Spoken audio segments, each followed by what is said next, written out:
Okay, so I got a little time to go a little further. I'm going to try to finish this whole chapter 4, DC Comics. I'm going to try my best to finish it all in one night because it's been several days and I really wanted to be more consistent with this and get all 8 of these chapters done. I will say this, that they are all going to be added to Darling Nikki's channel. When it's all said and done, these videos will disappear. So you guys are the first ones to see it as I'm saying it and as I'm recalling this, and it will all be on Darling Nikki along with many other stories. I'll be telling more personal stories and then stories that people have shared with me with their permission, and then also answering questions. So there's an email address, askdarlingnikkigrinds@gmail.com, if you want me to share your stories, give feedback, answer questions, all that stuff. So here we go. Chapter 4. Part 3. So chapter 4, Addicted to Monsters. Chapter 4 is about DC Comics, and part 3, we will call this, in honor of Risa Tisa, we'll call part 3 the United Nations of Red Flags.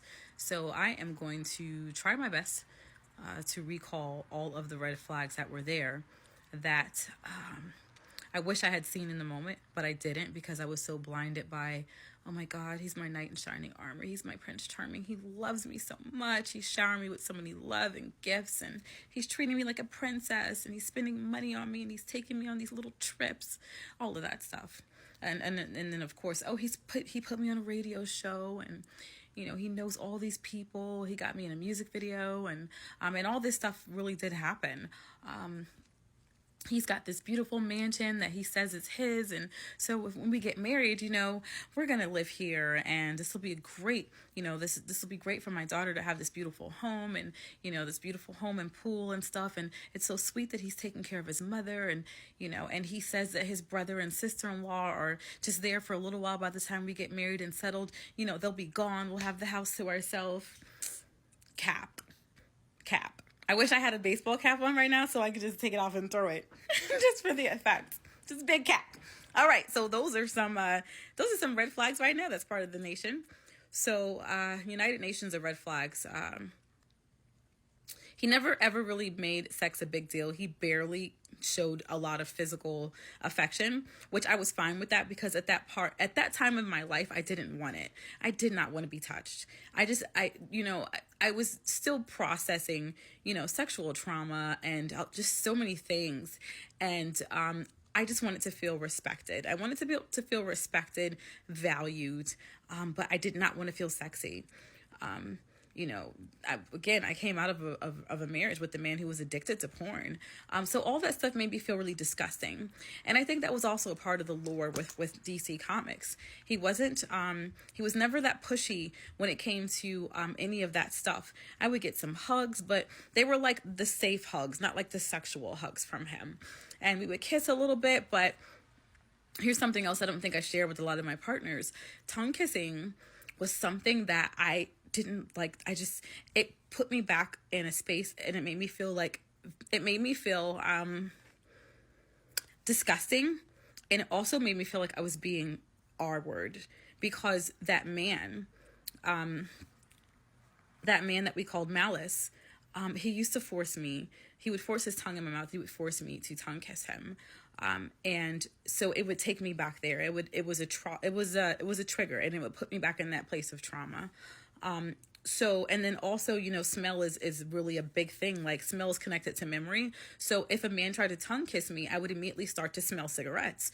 You know, I come to find out later on, all that stuff is PTSD. So I'm thinking something's wrong with me, and I'm going, and it's not something wrong with me. It's something wrong with those men that did that to me, that, you know, that just really messed up my wiring. So I really appreciate the fact that he never tried to do that. And I may have expressed to him that I don't like it. I don't remember, but I just know that's something that he didn't try to do, and that I felt like a princess, and I didn't feel like his slut bucket.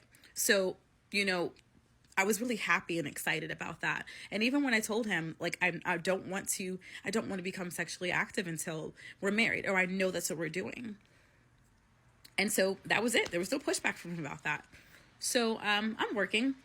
And okay, he's putting me on some gigs and things like that. He's getting me connected. That's exciting. He's showing me that he values my ambition, and because his father has a radio show and his father's a semi-prominent bishop there, he's got some connections. And also, his family had some businesses, which he lied and said were his. And then of course, I had a brother and some other people look him up because they were like, we just think he's full of it. Oh, he also lied to one of my brothers and said that he had some degrees. At this time, the brother that he was telling all this to, they would play like PlayStation back and forth virtually. And so there were some things, his PlayStation name was like Iron Chef or something like that. And that's right. And then I think he told my brother he was on Iron Chef. So he must have said some really outrageous things trying to impress my brother, my youngest brother, which I still had, a pretty decent relationship with him, still do now, which is really cool. So my brother started looking him up. And he would say to me, yo, I think this dude is capping. He was like, I kind of like him, but I think he's low-key lying about stuff. I looked him up. He was never on Iron Chef. He said he got a degree from such and such. And he was like, I looked it up and I don't think so he started picking up on some lies and telling me. And so I started to kind of be like, okay, and then I kind of brushed some of that off as, okay, well, maybe he's just trying to impress me. But there was still enough truth mixed in with some of them things that I felt like, okay, I'll just let that go because those are like little white lies. Ding, ding, ding, red flags. I should have really taken more seriously. I wound up confronting him about these things later. Not too long after that, I'll give myself a little credit. And that's what caused me to leave him so quickly. So one of the biggest red flags, I'm at work one day. I'm at Ann Taylor. My phone is just going off, all these text messages. And, when you're working in a lot of these spaces, you're not really allowed to be on your phone. So I can't wait to get off work so I can see, like, my Facebook is just going off. And I'm like, I'm thinking somebody died because it's like, why is my phone just being blown up? So I'm closing down the cash wrap and everything and getting ready to leave. And I start looking. And I've got all these Facebook messages and text messages going, oh my God, why didn't you tell me? Oh my God, Nikki, congratulations. Like all these congratulations. And I'm like, for what? You guys, this fool, he changed his Facebook relationship status to engaged and he tagged me. So now I'm like, this is very weird. Like, is this some sort of weird joke? Because, like, he didn't ask me.